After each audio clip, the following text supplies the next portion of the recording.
Well, it is awesome to have the opportunity to. I'm not going to say preach tonight because I'm going to share part of my story. So I'm going to be telling story tonight. So I'm going to start continuing actually on the faith series, and I was thinking about all the different aspects and all the different ways that people talk about faith and what that means to them. And I decided that sharing a little bit of my story with you was probably the best example I have of faith. And it's why I still stand here and do it. When seasons have changed and church buildings have changed and people have cycled in and out of ministry life, and I still stand now, this is why. This little snippet of my story is why. And some of you have known me for 30 years and may not know this little part of my life, or may have only heard a little bit about it. So I thought tonight this is an insight into where my faith grows and why it's strong and why I trust God no matter what the season looks like, no matter what the people that surround me look like, no matter what happens, this is why. So when I was about 20, I had my whole future ahead of me. I'd been out of school for a couple of years, like most of you would go to 18 and then finish school. And I was working for a dentist as a receptionist. So it was just him and myself, and I ran all the office and made all the appointments and everything. And it was the first full-time job I got straight out of school, and after I did business college for a year. And it was great. It suited me. I love, I'm a very analytical and list person, so organising things and filing things, and that's right up my alley. So I'd met Mark at the age of 14, and we had been kind of dating pretty seriously since about the age of 16. And the only downer in my life at the time was the fact that he'd moved up here to Port Macquarie. I was living in Sydney, it's where I met him. And we'd been doing the long distance relationship thing for about a year. So here I was, 20, and it turned out to be a huge year in my life. And it's kind of like, it's a year of events that I don't really think much about until I actually sat down and God started to say, why don't you share a little bit about this to me? I'm like, wow, that was a huge year. So when I turned 20, well, just after I turned 20, Mark proposed to me and we got engaged. We bought our very first home together in Port Macquarie, which we rented out until we were married the following year. When I was 20, I bought a car that was only 4 years old, so that was a pretty big deal. I was wearing a brand new engagement ring that we'd purchased when I was up visiting Mark. So he'd proposed to me, and then we chose my engagement ring together. When I came up here to visit him, I used to knock off work at 5 o'clock. I worked in a place called Penrith in Sydney, and I used to finish work at 5 o'clock, walk down to the bus station, get on the bus, catch the bus, which used to take about, I don't know how many hours, till 2 o'clock in the morning. And I'd spend the weekend, and I'd get back on the bus on Sunday afternoon and do the reverse. And I did that for quite a while, coming up to visit Mark. And we bought my engagement ring on one of those trips up. And from John's Family Jewellers, so I'm a bit sad they've just closed down recently. We also had a big engagement party that year. I turned 21 at the end of the year, and instead of having a big 21st, we had a big engagement party because we were both, instead of having 21st, because we were engaged, we had the engagement party, and then for Mark, when he turned 21, we got married. So it was kind of, neither of us had 21st because we actually did the whole engagement wedding thing. So it was really huge year. It was a huge year for a 20-year-old. And I don't know if there's any 20-year-olds here.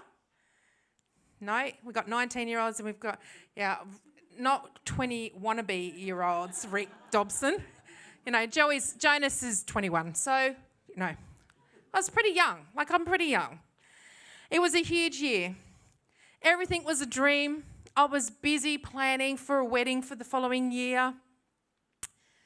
And the week after I'd driven up to Port Macquarie and I had my new car, it was only 3 weeks old, and I'd visited Mark. I didn't have to catch the bus anymore. I could drive up. and I visited Mark in my new car, and we'd bought my engagement ring on that Saturday, and I'd gone home on the Sunday, and I was back at work for that week working, and where I lived and where I worked was about a 30 to 40 minute drive each way. And I was getting ready to leave work this one day in my new car, and it was a Thursday, and I just remember it as clear as anything that it was a Thursday. So we're talking 33 years ago now, and it was a Thursday, and every Thursday my best friend Lynn would get off the train station. She was doing nursing and she was at university, and every Thursday she had nurses prac in a different place. So on a Thursday she would catch the train back to Penrith. She lived about 10 minutes out of Penrith, and she would walk to work. I'd finish work and I would take her home, and in that short span of 10, 15 minutes we would talk a million miles an hour about our work week, and I would drop her off. And we did this for a long, long time, and we never, ever missed a Thursday. It was just something we always did. And and Lynn would normally be getting up and working and walking up and meeting me. This particular Thursday, my friend Lynn rang my work phone, because we were not rich enough to have the brick 1980s mobile phone at that time. So she rang me at work and she said, look, I've been held up. Something weird's happened. I can't make it to the train on time, so that means I'm not going to catch the train I would normally catch to come up and get you to give me a lift home. So if that's fine, don't wait round for me. I'll try and catch the next one, and I'll get my mum to come and get me from the train station. And I said, yep, as long as that you're fine with that. She said, yep. And it was the first time it had ever happened. So we'd never ever changed our Thursday plans. I said goodbye to my boss and I headed out to my car. And it was raining that day, and to this day, I don't like driving in the rain. I'll do it, but I don't enjoy it. And it was raining and the sun was setting, and so visibility wasn't as good as it usually would be going home. I was travelling home, and I was probably about 2 or 3 minutes drive from where I would normally have dropped my friend home. And there was like part of the trip where I go, the part that I used to drive on, there was lots of rural properties, probably very similar to King Creek out where we live now, and there was some that had farmland and some that had animals and whatever. And I was travelling home about, like I said, a couple of minutes drive from to the place where my friend would normally be getting out of the car. And I had a really bad car accident. And while I had been driving in this rain and in this sun setting, really hard to see, there was a property on my left-hand side, and they had horses, big stock horses, and I had horses at the time, so these things were huge, 17, 18-hand, big stock horses, and they had been spooked by something, and they broke the fence down, and they ran out into the main road. And they were galloping towards me in the dark and in the rain, and I had the headlights of cars coming towards me. So if anybody that drives, you know it was just a whole, thing of events that just was not going to end well. All of a sudden, it was just bang. I didn't even know what had actually happened. I didn't even have time to brake. I actually went from 80 kilometres an hour to dead stop, like instantly. During that time, and I still hadn't worked out what had actually happened, I was happily driving home 1 second and then had this terrible event happen. And I never lost consciousness at the time. I was sitting in the car and I had Midnight Oil still playing. I can even tell you what song was still playing. But I knew instantly that something catastrophic had just happened in my life. In the first few moments, I saw people running towards me, and 2 young guys ran towards me and came and sat with me, and one of them leaned over and turned off my music and were just talking to me and saying, "Are you all right? Are you okay?" And while I was sitting there and while I was watching people running towards me, I realised then that my car was utterly destroyed. My 3-week-old car that I had just bought was utterly destroyed. Not only was the roof, so where I was sitting in the driver's side, the roof literally was wrapped around my head where I would have been sitting, and my centre console, the centre where your windscreen and your side window is, that metal part of it was lying flat on me. And the roof of my car, where my friend Lynn would have been sitting, was flat on the passenger seat. Completely and utterly, the roof was there next to me. Had she been sitting there, she would have been killed absolutely instantly.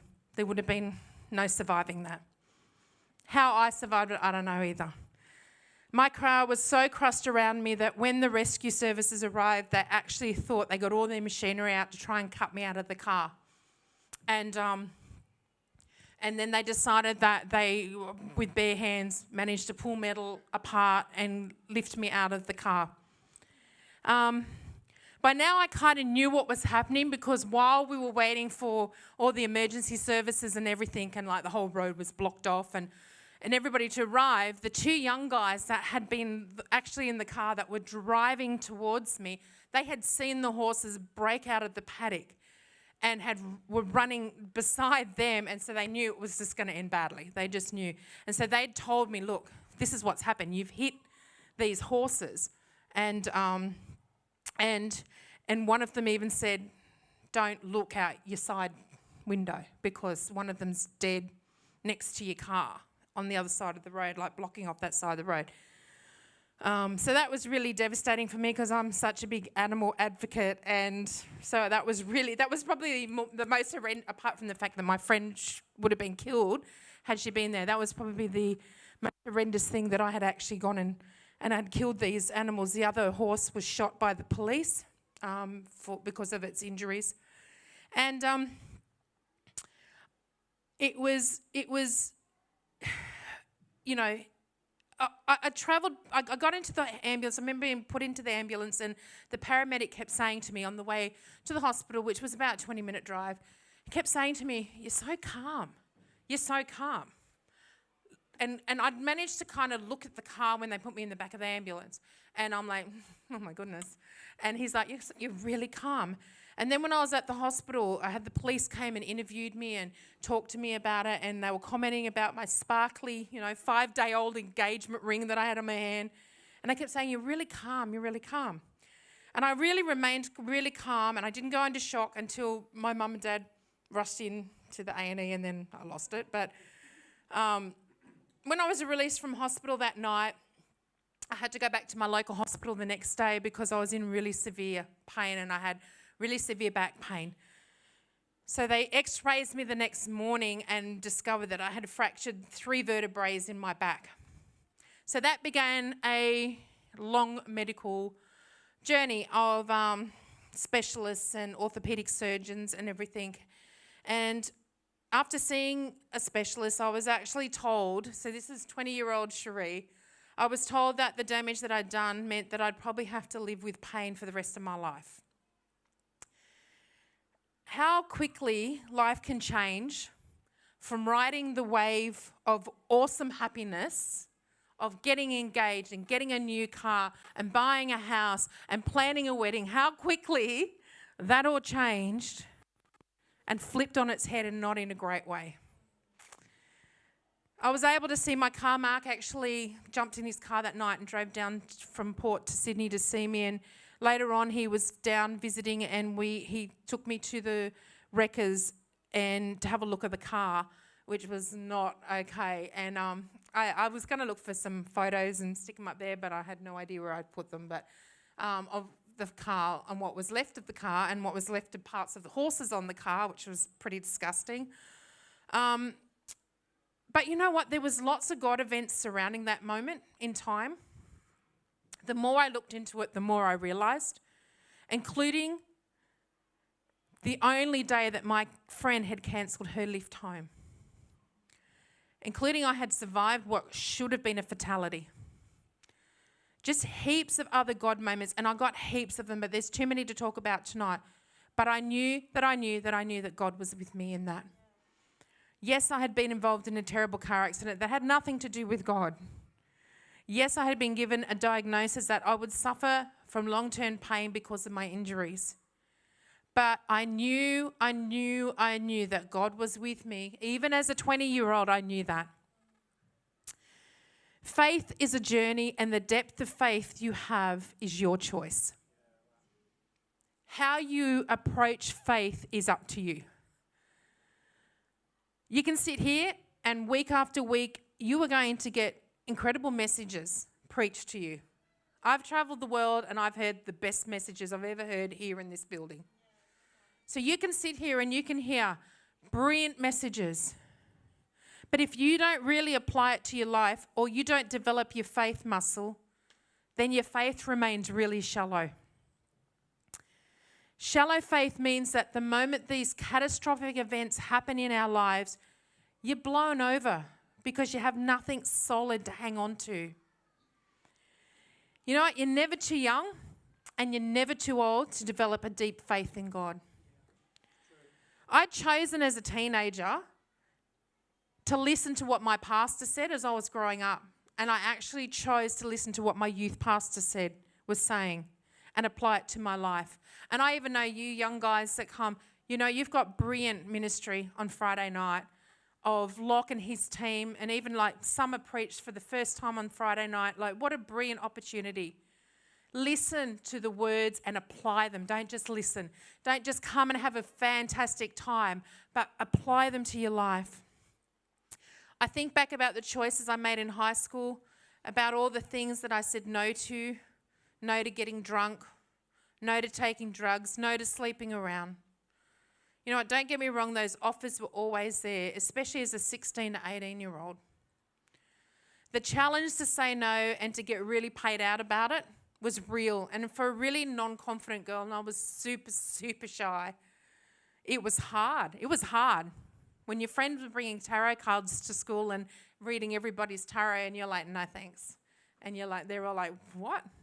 And when they're throwing seances and you're like, no, I'm good, I'll pass. It was hard. But I believed in God, and even as a young teenager, I believed in God, and I understood that developing my faith to trust in God was really up to me. Don't ever be embarrassed about the personal convictions you carry around your life, even if they are stronger than the person sitting next to you in church. People don't like you to have convictions. I've learnt that. They'll say you're wrong. They'll say you're too strict. They'll say you're too tough. You know what? Find your convictions and stick with your convictions. I learnt when I was 13 or 14 that the choices I made about how I was going to love and follow God were completely my responsibility. And I'm so thankful that God gave me insight for that. I'm so thankful that as a 13-year-old and a 14-year-old, and I was 10 years old when I gave my life to Jesus, but I'm so thankful that at that time in my life when I was about to enter the really difficult stages of our life, and teenagehood really is, it's a challenge, that I understood enough and I listened to enough words with my pastor and my youth pastor to start to build my own faith in God. You know, of course there were moments of teenage stupidity. I was a teenager. But I learned really quickly to dust myself off and get straight back on track with God. I didn't allow that to be my excuse to walk away. You know, this year I celebrate 25 years as a pastor with Mark, and during that 25 years, I've met people and I've been involved in the lives of hundreds of people that have cycled in and out, that we've been able to minister to, the good, the bad, and the ugly. And one thing I've learned is that age has nothing to do with the depth and the maturity of someone's faith in God. Absolutely nothing. I've seen 18-year-olds have more understanding and conviction in their faith than a 38-year-old. I've seen a 70-year-old meet Jesus for the first time and completely walk away from the life choices they were making, while someone who's followed God for decades still lives a double standard life. I've seen it all. I've seen it all. I've seen the shallowness of faith. I've seen the depths of faith. I've seen it on people. It's an individual choice to how deep we allow our faith in God to be. You know, you can sit here and you hear all the great messages, apply it. The Bible says it's like when you look into a mirror and then you walk away and you forget. That's what it's like when you listen to the word of God and then you walk away and you forget what it says or you don't apply it to your life. And as a 13-year-old, I'm so thankful I learnt that key. And I developed that because it set me up for life. Hebrews 11:1, I've written it wrong, is one of the most famous Bible verses on faith. And it says this, and it's such a simple one-liner. It says, faith is confidence in what we hope for, and it's assurance about what we do not see. Faith is being confident in what we hope for, being confident, being sure that what God says He is going to do, He is actually going to do it. Not pretending, not just playing church, not just ticking off that we went this Sunday or we went this Friday night to youth and we had a good old time, or we met up with everybody and went out for dinner after church on Sunday. That's not what it's about. It's being confident, absolutely confident that God's going to do in His life what He says He's going to do in our life. Faith is assurance about what we do not see. Assurance that even though I can't physically see God standing next to me in church today or in the middle of the choices that I'm making, I don't have the privilege of God standing next to me and I'm going, God, is this all right if I just do this? I don't have that. Well, none of us have that ability to be able to see God right there. But it's that assurance that I'm absolutely sure His existence is real. And that I trust Him in those things that I don't see. Things like my future, things like my circumstances and the challenges that lay ahead of me. I don't know. I didn't know who knew when 2020 flicked over that COVID would hit the world? Who knew in 2022, because every time I go, this is going to be the year. Who knew in 2022 that we would have some major challenges this year? You don't know. You don't know. I learnt from my car accident that God is always working around your life, even if you don't necessarily understand it or see it. Even to the point of when I had my car accident, I spoke to a solicitor about the accident to get some advice because of my long-term injury, and he told me that I had every right to sue the property owners. So I'd never sued anybody, being 20. And he said, you've got every right to sue the property owners. I remember sitting in my bedroom with the cuts still visible on my body from my impact in my car. And I remember praying and asking God to help me do the right thing. I trusted God would answer me. And I have a little thing I do when I'm asking God to speak to me. So I've been paid out about doing this. But what I do is I get my Bible, and I've got like a hard Bible. I don't like online Bibles. And I close it and I pray and I say, God, I need you to speak to me and I need you to give me an answer. And what I've done in the past, and I've had so many people say, you can't do that. It's a very immature way, but it has worked for me. Okay, no, not pointing fingers. I open my Bible and I say, God, where this page opens to, speak to me. And I open it and usually a verse just goes bang and I got my answer. It works for me. It's probably because I trust that it's going to work for me.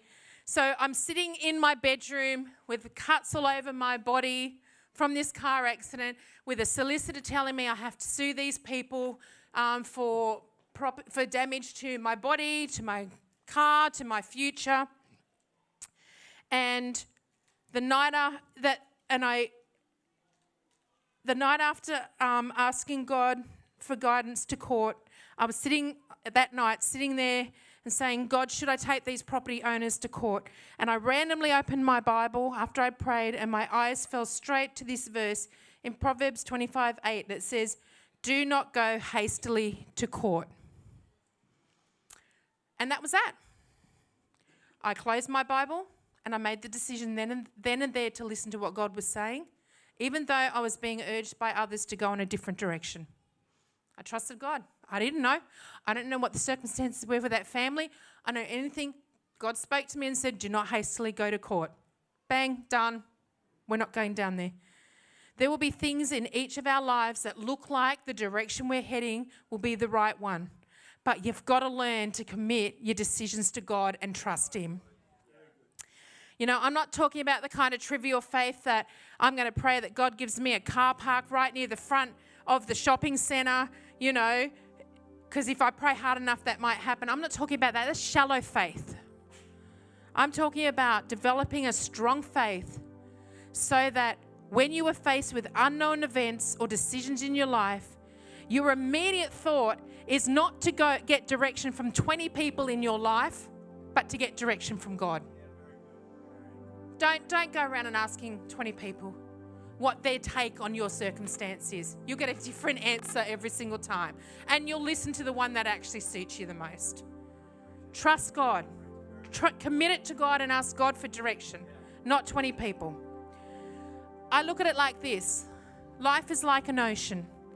There are times when the water is still and it's beautiful and it's clear. Oh, we went for a drive yesterday and we looked at the ocean. It was Ride the Waves surf comp was on and it was pretty flat. It was beautiful and clear. But there are times when the waves crash down with force and you can't see the bottom. It's so important that in those calm times, we develop our faith muscle to get ready for the waves, so that we have confidence in all we hope for, and so that we have assurance in what we don't see. I have no idea why God didn't want me to sue that property owner when I had every right to. But the assurance I had in God that He knew more than me was all I needed. It's all I needed. Sometimes the choices we make aren't easy ones and might go against popular opinion. It's all right. Embrace confidence and embrace assurance. That's a little part of my story, and the choices I made as a 20-year-old really laid strong foundations of faith that I've had to stand on in my 30s and in my 40s and even in my 50s. Those decisions I made as a 20-year-old, those decisions I made as a 13-year-old, they have had long-lasting effect in my life. They have layered faith into my life. But the story, well, I was going to say, don't underestimate the power of your choices when it comes to putting God first. The story of my car accident doesn't end with a diagnosis of a lifelong back injury. And it doesn't end with a clear no from God to proceed with legal action. My 3-week-old car was insured for $4,000 more than I paid for it. And that extra money went towards my house deposit. There's so much to this event that was just God-breathed. There was just crazy little things like that. 11 months later, Mark and I married and we moved to Port Macquarie, a town that I would fall in love with and where God would take me on a bit of a wild adventure in ministry. And this ministry adventure started about 9 months after we got married. An opportunity came about for us to become the youth leaders in this very church. I was 21 by that time, or just turning 22. A church where I barely knew anybody. I had lived my whole life in Sydney in a little place called Ebenezer, a little country town. I didn't know anybody. I moved here. The only people I knew was Mark's family, and I didn't really know them very well either. And I was by myself, and I'd left all my family, my very extended, close family behind in Sydney. And I had this opportunity to become a youth leader 9 months after I was married in a church. I just knew nobody, and I was struggling to fit in. So another visit to my Bible. I remember sitting on the floor in my little tiny house in Widdowson Street. Another God confirmation, and I said yes to being youth leader. Newly married and clueless, but I said yes, not knowing where that yes was taking me. Hello, 25 years of pastoring, 32 years in ministry. I was still struggling with daily back pain and secretly terrified that when we wanted to start a family that I'd be in excruciating pain during my pregnancy and not even be able to pick up my baby properly. Several months after I said yes to being a youth leader, our pastor had a guest speaker coming for a 2-day special event. This guest speaker's ministry was praying for sick people, and our pastor knew it would be a big event, and he hired out the Westport High School auditorium for 2 nights. The first night I went along, and because we were youth leaders then, we were expected to go to all the events, and we went along that first night, and I was really unsure about the whole healing hype, and people were yelling out that they'd been healed, and it was pretty overwhelming, and it was pretty full on. So back to God I went. I went home that night, and I said, God, if this is you, and if I should get prayer, then let me know. I got my confirmation. So the second night we went back, I sat on those old school chairs in a rundown school hall, and I listened to a man preach on healing. At the end of the night, he invited people to come forward, and specifically for those who had back issues.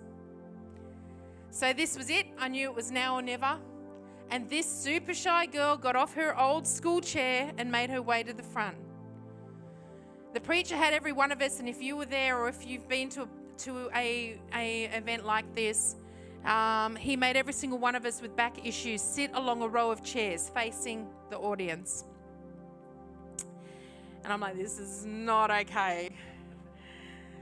I was feeling really intimidated, and it was very dramatic, and I was just praying while everything was going on around me, and I gripped the side of my chairs tightly. And you know how sometimes you don't remember aspects of your life, but then there's other bits that you remember as clear as anything, like it happened yesterday?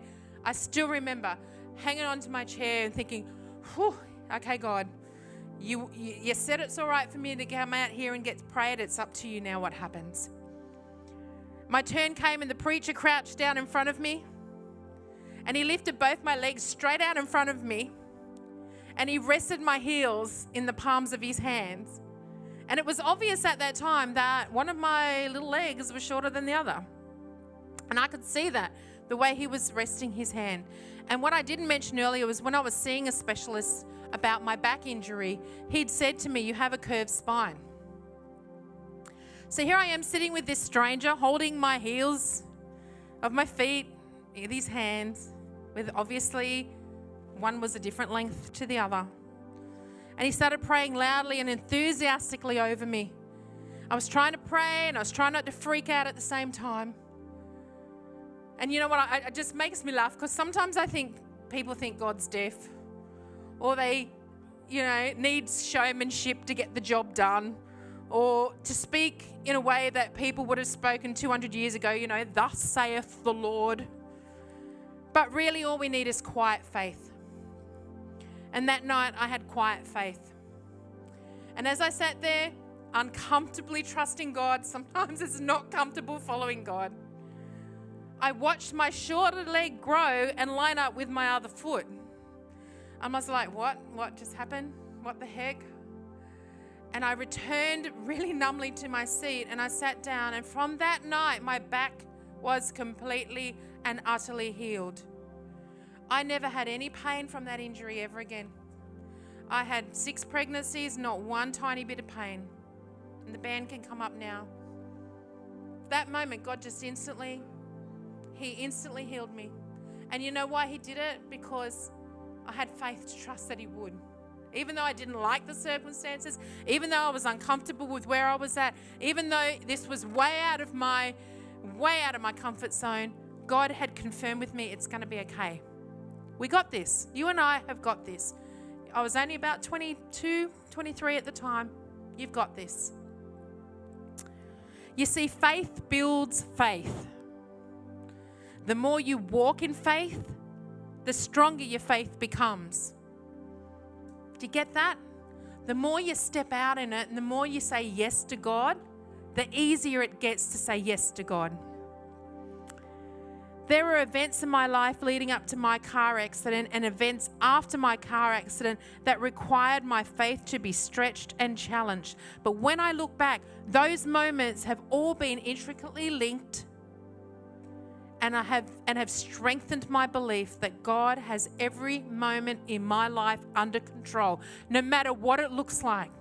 No matter what it looks like, which is why I can stand 32 years later in ministry through all the hurts and all the highs and all the lows. I can still stand because it's about me and God. It's about my faith in God and what He's seen me through and what I've seen Him see me through.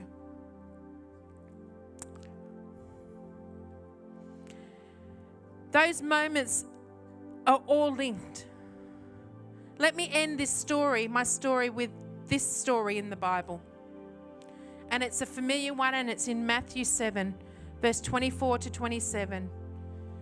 It says, "Therefore, everyone who hears these words of mine and puts them into practice is like a wise man who built his house on the rock. The rain came down, the bad stuff happened, the unexpected things came around your life. The streams rose, the winds blew, and it beat against the house, but the house did not fall because it had its foundations on the rock." The rock is God.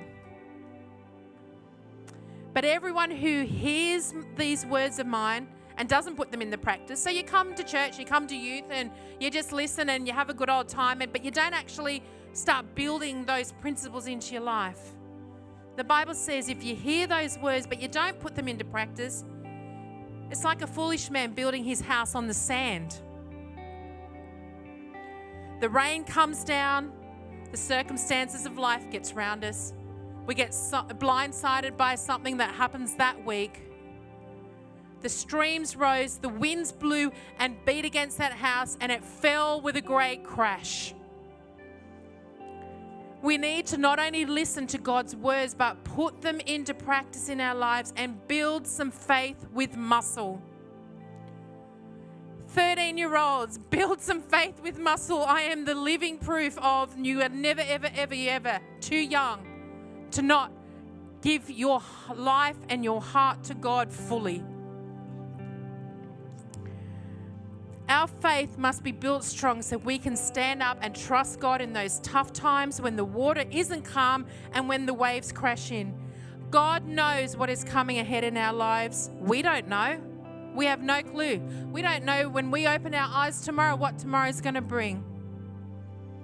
Build your faith so you can survive those times that catch you out. The deeper your faith, the deeper your peace. Don't waste time settling for shallow faith or just keeping your faith where other people's faith levels are. Don't just sit for the norm. Don't just sit there and go, "Oh, I've got about the same belief system as the person sitting next to me." Build your faith yourself. Build strong roots into your life. It's an individual journey and it's an individual choice. Let's just pray. Father God, I just thank you that your word says that there is power in your blood, in your name, and in the words of someone's testimony.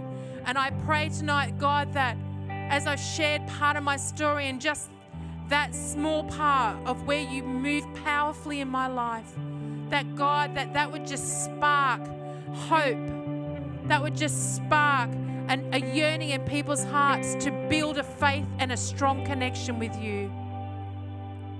I just thank you, God, that you give us the keys to be able to stand when the waves crash, when life becomes unsettled, when things sneak up on us, that God, that we have got the ability and the keys and the knowledge and the promises to stand firm.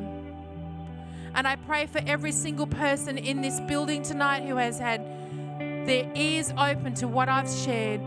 God, for every single person downstairs, for every single person that is on media listening to this, that God, that you would just instill in them an urge to build a connection with you that runs deep and that runs strong, so that when things happen, when difficult decisions have to be made, when life-changing decisions have to be made, when circumstances get the better of us, that God, that they will not run to 20 people in their lives and get a different opinion, but God, that they would run to you and that they would build that faith muscle so strong that they would be able to stand. And even though in this time it may seem like a small thing, that God, what they're instilling in their life will stay true with them in the next 10 years and 20 years and 30 years. And God, that they can look back like I can look back in my life as a 53-year-old and look back at the 40 years ago to the choices I made as a 13-year-old and know, God, that they have served me well. Thank you, Father God. Thank you, Father God. You know what? Jump to your feet. We're just going to go into a time of worship now. And seek God out for yourselves. It's so important to build that relationship with God. It's so important because you don't know where your life's taking or what direction He's going to take you in. Just be prepared to say yes. Yes, God. I trust you. I have confidence and I have assurance even though I can't see the end result. Thanks, Ben.